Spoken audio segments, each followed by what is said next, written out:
Hey out there, everybody in quarantine land. This is your friendly neighborhood storyteller, AJ Hannenberg, back with another episode of Quarantine Stuff You Should Know.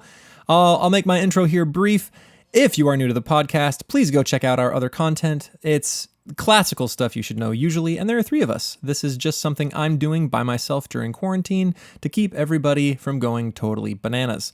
My quarantine ends today. I'm kind of happy about that, but I'm going to keep doing this as long as I am not meeting with the classical stuff crew. We got to keep content coming one way or the other, so I'm going to keep on going. But again, if you're new, go back and listen to our other stuff. This is just something I'm doing to pass the time, bringing you stories from the Decameron, which is 100 stories also told during quarantine by 10 people. And this is the fourth story from day number 2. And without further ado, here we go. So after Pampanea finished her story, Loretta spoke instantly, without waiting. She saw that it was her turn, and she said, "Most gracious ladies, no deeds of fortune are as great as taking someone from the depths of poverty up to a kingly throne. And since nobody can really beat that, I can't really feel any shame if I tell you a story that, while it contains even greater misfortunes than Pampanea's did, it doesn't come to so splendid a conclusion. My guy won't end up as a king. So maybe you guys will pay less attention to mine, but you'll have to excuse me because it's simply the best that I can do."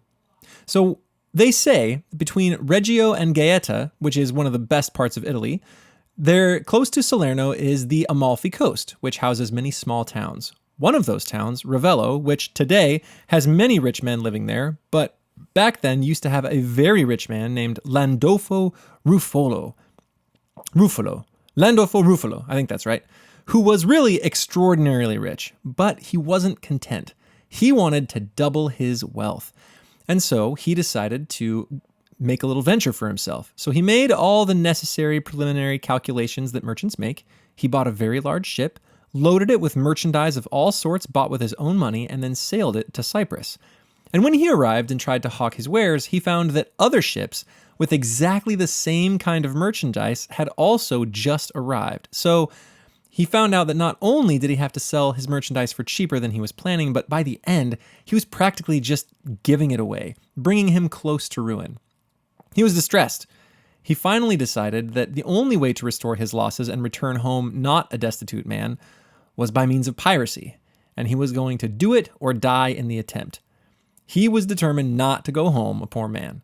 So he located a buyer for his large boat, his merchant's boat, and with the money from that and the money from his merchandise, he bought a small, sleek, fast pirate ship and armed it as well as possible with the money he had and equipped it with everything necessary for piracy. And he dedicated himself to making other people's property his own from that day forward, especially any property belonging to the Turks. And in this undertaking, in his life as a pirate, fortune was much more favorable to him than she had been when he was a merchant. Within the space of a year, he had captured and plundered many Turkish ships, and he ended up doing exactly what he intended on doing in the first place, which was doubling what he lost. And since he had learned from his previous losses that he doesn't want to be in that situation again, he decided against a repetition of his former experience and persuaded himself to rest content, take his loot, and return home. He was wary at this point of commercial ventures, so he didn't invest his money, but made his crew ply their oars to the water and take him home as fast as possible, with his money in tow. After he got as far as the archipelago, he ran into a fierce southern wind blowing head-on, and he just wasn't making any progress. His tiny little ship was thrown back again and again by larger and larger waves. So he took shelter in a little cove on the leeward side of a small island to wait out the wind. It just so happens that there were 2 other ships with the same idea. 2 large Genoese merchant ships, returning from Constantinople, also struggled into the cove to escape the storm that Landolfo himself had fled. The crews on board the 2 ships recognized this tiny little pirate boat and knew the reputation, and they knew that it was full of fabulous wealth. So these 2 ships put their prows together, I guess you can say put their heads together, and then they blocked his way out of the little cove, put a crew of men ashore with crossbows in case anyone should try to bail off of his ship, and then they put out a whole bunch of little dinghies and seized the little pirate ship in short order without losing a man. They brought Landolfo in a shabby little doublet on board and sent his ship to the bottom after they had unloaded all of the wealth from therein. And then the wind changed, so they started heading west, and these merchant ships started making good progress. But that evening, a gale came up and separated the two ships. And by a stroke of bad luck, the ship on which Landolfo, now completely destitute again and in shabby clothing, was being kept, was hurled with tremendous force onto the shoals of the island of Cephalonia, where it split apart like glass against a wall. It just shattered, stuff everywhere. And so the sea was absolutely strewn with planks and merchandise and chests and chunks of ship, and it was dark, so anyone that could swim and hadn't drowned already grabbed anything within their reach. One of these people, was Landolfo. He could swim, as any good pirate could, and he had that day called on death repeatedly to take him rather than return home a poor man. He had been sitting in jail thinking he would rather die. But now that death was here and looking him straight in the face, he was afraid. And so he seized the first plank that was nearby. There he stayed and tried to balance on this plank as the wind and the waves tossed him back and forth, and he just tried to endure the night. And nearby, it was dark. He couldn't really see much, but he saw that there was this large chest. And it kept on getting closer and closer to him, but he would kick it away whenever it was close. He was afraid that a wave might bring it up and smack it into his plank and knock him over, or hit him and injure him. It just seemed like a good idea to keep it far away. But a gust of wind, nonetheless, drove the chest right into the plank he was on and turned him upside down. When he finally came up, more from just desperation than from any real strength, he saw that the plank was now too far away. So he climbed onto the chest and did his best to hold it upright. He pretty much just clamped his arms around the whole thing and tried to keep it from turning over. He spent that whole day and the following night tossed by the sea. The next day, he was at the point where he was almost a sponge, but he reached the island of Corfu, still clinging to the chest. There was a poor woman washing her pots and pans in the sand and salt water on the beach, and when she looked out, she saw him coming in clinging to this chest, but she didn't know what it was.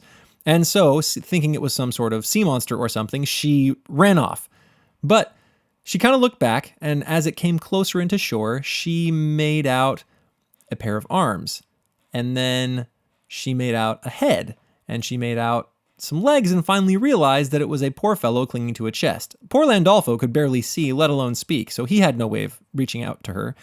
Nonetheless, she waded out, seized him by the hair, and dragged him ashore, still clinging to his chest.